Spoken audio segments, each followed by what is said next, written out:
New Wave Global. You are watching Unraveled, and I'm your host, Marvi Sarmad, bringing you this week's most significant stories from across South Asia. It has been a dramatic week with humanitarian crises, political protests, and international diplomacy shaping the region's headlines. Let's dive in, starting with Afghanistan. In Afghanistan, the humanitarian situation continues to deteriorate. The ongoing food crisis has left many families subsisting on little more than bread and tea. Aid cuts have exacerbated this dire situation, pushing millions to the brink of starvation. The World Food Programme warns that without immediate international intervention, the country could face unprecedented levels of hunger this winter. Meanwhile, tensions between the Taliban government and the international community escalated after authorities shut down an Afghan women's radio station. The station was accused of providing content to an overseas television channel, further tightening restrictions on press freedom. Concurrently, the Taliban's restrictive policies on women's rights have drawn both internal dissent and international condemnation. In a rare move, Sher Mohammad Abbas Stanekzai, the Taliban's acting deputy foreign minister, publicly criticized the ban on female education. Speaking at a religious school in Host province, Stanekzai emphasized that there is no justification in Islamic law for denying education to women and girls. He stated, in the time of Prophet Muhammad, both men and women had access to education. His remarks highlight a potential rift within the Taliban leadership regarding women's rights. However, there was a moment of defiance and hope as Afghanistan's exiled female cricketers reunited to play their first match in over 3 years. Many of these athletes fled the country after the Taliban banned women from sports. On the international stage, the International Criminal Court, ICC, has taken a historic step by seeking arrest warrants for Taliban Supreme Leader Hebatullah Akhundzada and Chief Justice Abdul Hakim Haqqani. They are accused of crimes against humanity, specifically gender persecution, for their roles in enforcing policies that severely restrict the rights of women and girls. This move marks the first time the ICC has pursued charges solely based on gender persecution. If the warrants are issued, it could further strain Afghanistan's already tenuous relationship with the international community. President Donald Trump has recently intensified his criticism of the Taliban, particularly concerning the US military withdrawal from Afghanistan. He has accused the Biden administration of leaving behind billions of dollars worth of military equipment, alleging that it has empowered the Taliban. In light of the ICC actions, it is anticipated that President Trump will support measures that hold the Taliban accountable for human rights abuses. However, it is worth noting that during his first presidency, Trump imposed sanctions on the ICC and its officials, expressing skepticism about the court's jurisdiction over US personnel and its overall legitimacy. This complex history suggests that while he may rhetorically support actions against the Taliban, his stance on the ICC's involvement remains ambivalent. These developments underscore the complex and evolving challenges facing Afghanistan as internal dissent and international legal actions converge amidst a deepening humanitarian crisis. Turning to Bangladesh, the nation is grappling with significant political unrest and notable religious events. Recently, thousands of protesters in Dhaka attacked and set fire to the historic residence of Sheikh Mujibur Rahman, the country's founding leader and father of ousted Prime Minister Sheikh Hasina Wajid. This residence, located in the Dhanmondi, had been converted into the Bangla Bandhu Memorial Museum, serving as a poignant reminder of the nation's struggle for independence. The attack was reportedly incited by a speech Hasina Wajid delivered from her exile in India, where she called upon her supporters to resist the interim government led by Nobel laureate Muhammad Yunus. This incident underscores the deepening divisions within Bangladeshi society and the escalating tensions between Hasina's supporters and the current administration. In a separate development, tens of thousands of Muslims gathered near Dhaka for the annual Beswa Ijtema, one of the world's largest congregation of Islamic devotees, held on the banks of the Turag River in Tongi. This 3-day event has been a significant religious gathering since the 1950s, organized by the Tablighi Jamaat movement. Participants engage in prayers, listen to the sermons from Islamic scholars, and seek spiritual rejuvenation. This year's event saw attendees from over 70 countries reflecting its global significance. The Biswa Ijtema not only serves as a spiritual assembly, but also plays a role in showcasing Muslim unity and solidarity, especially pertinent in times of political instability. Recently, a women's football match in Jaipurhat was cancelled following protests by students from a religious seminary. The protesters vandalized the venue, claiming that women's participation in football was un Islamic.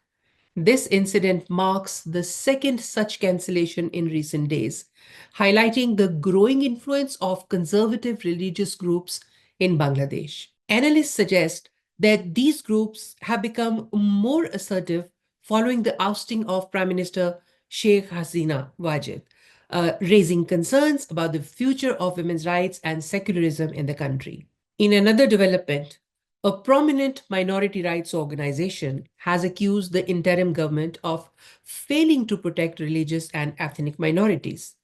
The group cites a rise in attacks on Hindu temples and properties, as well as incidents targeting indigenous communities. They argue that the government's inaction is emboldening perpetrators and exacerbating communal tensions. The interim government, led by Nobel laureate Muhammad Yunus, has pledged to uphold minority rights, but critics remain skeptical about its commitment and effectiveness. On the geopolitical front, Pakistan and Bangladesh have been drawing closer since the ousting of Sheikh Hasina Wajid. Both nations share concerns over India's regional influence, leading to renewed diplomatic engagements. This rapprochement is significant considering the historical tensions stemming from the 1971 Bangladesh Liberation War, which led to Bangladesh's independence from Pakistan. Pakistan remembers it as its dismemberment. The recent meetings between Pakistani and Bangladeshi military officials underscore a mutual interest in strengthening ties, potentially reshaping South Asia's geopolitical landscape. However, this development is causing unease in New Delhi, as India has traditionally maintained strong relations with Bangladesh, especially during Hasina's tenure. Now, turning to India, the nation has experienced a series of significant events spanning politics, immigration, and economic policy. Prime Minister Narendra Modi is scheduled to visit the United States next week to meet with President Donald Trump. This meeting is anticipated to address key issues such as trade relations, defense cooperation, and regional security. Given the positive dynamics between the two leaders during their respective terms, this engagement could have substantial implications for the future trajectory of Indo US relations. In a development that has sparked considerable domestic debate, the US deported 104 Indian nationals, transporting them to Amritsar via a military aircraft. The deportees, who were reportedly shackled during the journey, have shared harrowing accounts of their experiences. This incident has ignited a political firestorm in India, with opposition parties vehemently criticizing the government's handling of the situation and demanding a thorough investigation into the treatment of Indian citizens abroad. In a striking legal move, prominent Indian media conglomerates, including NDTV and Network 18, have initiated a lawsuit against OpenAI, the creator of ChatGPT. The media outlets allege that OpenAI has infringed upon their intellectual property rights by utilizing content from their news platforms without authorization to train its AI models. This case underscores the escalating tensions between traditional media entities and emerging AI technologies, raising critical questions about data usage, consent, and the boundaries of artificial intelligence. The outcome of this lawsuit could set a significant precedent for AI development and content rights, not only in India, but globally. In a tragic incident, the Mahakumbh Mela in Prayagraj, Uttar Pradesh of India, witnessed a devastating stampede that resulted in the deaths of around 79 devotees, with reports suggesting the toll could be even higher. The stampede occurred as pilgrims surged towards the confluence of the Ganges, Yamuna, and Saraswati rivers, a site considered highly sacred in Hinduism. Eyewitnesses reported that overcrowding and inadequate crowd control measures contributed to the disaster. In response, the Uttar Pradesh Chief Minister Yogi Adityanath ordered a judicial inquiry to investigate the causes of the stampede and to recommend measures to prevent such incidents in future. However, opposition parties have criticized the government's handling of the event, citing mismanagement and a focus on VIP arrangements over the safety of ordinary devotees. Congress President Mallikarjun Kharge and Samajwadi Party leader Akhilesh Yadav have demanded accountability and immediate action to support the affected families. Meanwhile, Prime Minister Modi performed a holy dip at the Mahakumbh Mela just days after this deadly stampede. Despite strong criticism of his government's handling of the disaster, PM Modi's spiritual gesture was seen as an attempt to reinforce his religious appeal ahead of the state elections in Delhi. On the economic front, Finance Minister Nirmala Sitharaman unveiled the union budget for 2025-26. A notable highlight is the complete tax rebate for individuals earning up to 1.2 million Indian rupees annually, amounting to around 14,000 US dollars, aiming to stimulate consumption and provide relief to the middle class. Additionally, the budget proposes significant investments in infrastructure and research, including a 200 billion Indian rupees, that is around 2 billion US dollars, allocation for a private sector driven research and innovation initiative. These measures are designed to bolster economic growth and position India as a hub for technological advancement. Now, in the political arena, exit polls for the Delhi state elections indicate a potential comeback for the Bharatiya Janata Party. If these projections hold true, it would mark a significant shift in the city's political landscape, which has been dominated by the Aam Aadmi Party in recent years, almost 11 years as of now. Such a development could have far reaching implications for national politics as well. These events underscore a period of dynamic change in India with developments that could have lasting impact on its domestic affairs and international standing. Now, turning to Pakistan, the nation is grappling with a series of critical issues spanning security, refugees policies, and social challenges. In recent months, Pakistan has witnessed a significant resurgence of the Tehreek-e-Taliban Pakistan (TTP), commonly known as the Pakistani Taliban. This militant group has intensified its attacks, particularly in the northwestern regions bordering Afghanistan. The TTP, emboldened by the Taliban's return to power in Afghanistan in 2021, has escalated its insurgency against the Pakistani state. Notably, in December 2024, the TTP launched a deadly assault on a security outpost in South Waziristan, resulting in the deaths of 16 soldiers. This attack underscores the growing threat posed by the TTP and highlights the challenges faced by Pakistan in maintaining security and stability in its border regions. In the southwestern province of Balochistan, a region long plagued by insurgency, dozens of soldiers and militants were killed in a significant clash.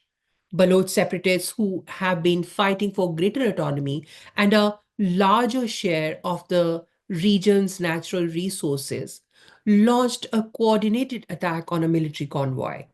The ensuing battle resulted in heavy casualties on both sides, underscoring the persistent volatility in Balochistan and the challenges faced by the Pakistani government in addressing separatist movements.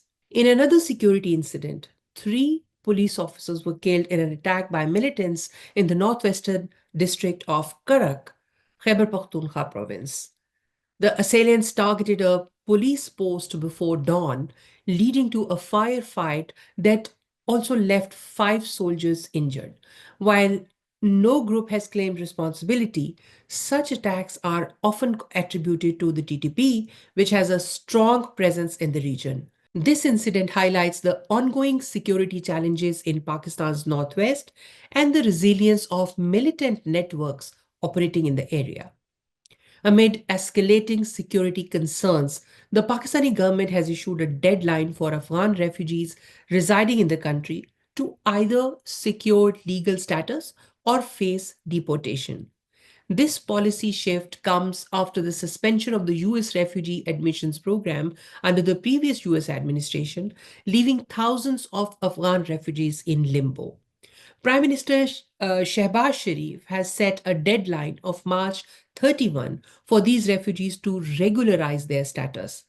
The decision has raised alarms among international organizations, with the United Nations urging Pakistan to adhere to international human rights standards in its treatment of Afghan nationals.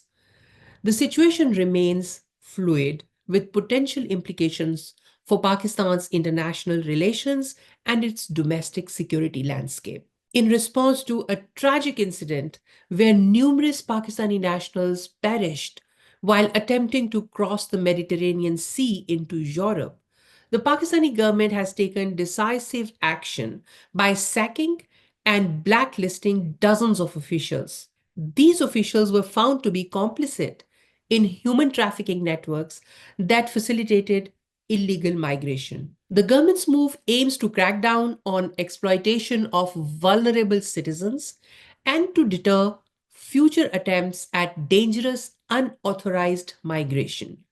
This action reflects Pakistan's commitment to addressing human trafficking and ensuring the safety of its citizens. And in a deeply troubling incident, a US born teenage girl was fatally shot by her father in Pakistan over her use of the social media platform TikTok. The father, reportedly angered by his daughter's online activities, took this drastic action, leading to widespread condemnation and sparking debates about digital freedom, generational conflicts, and the influence of social media in conservative societies. This tragedy highlights the cultural tensions and the need for greater awareness and dialogue around the use of technology and personal freedoms in Pakistan. These developments highlight the multifaceted challenges Pakistan faces, from internal security threats and complex refugee dynamics to pressing social issues and governance concerns. Finally, in Sri Lanka, over 3,000 citizens are facing deportation orders from the United States. This comes amidst growing scrutiny of foreign aid and development programs in the country. Namal Rajapaksa, a prominent political figure, has called for an investigation into USAID funded projects alleging financial misconduct. Meanwhile, the government has reopened an inquiry into the 2019 Easter Sunday attack after fresh allegations from a religious leader, Maulana. Defense authorities have begun to probe to reassess security failures and potential conspiracies surrounding the tragedy. And that's a wrap on this week's Unraveled. As always, thank you for watching. If you found this episode informative, don't forget to like, share, and subscribe. Stay tuned for more in depth coverage and interviews next week. Until then, take care and stay informed.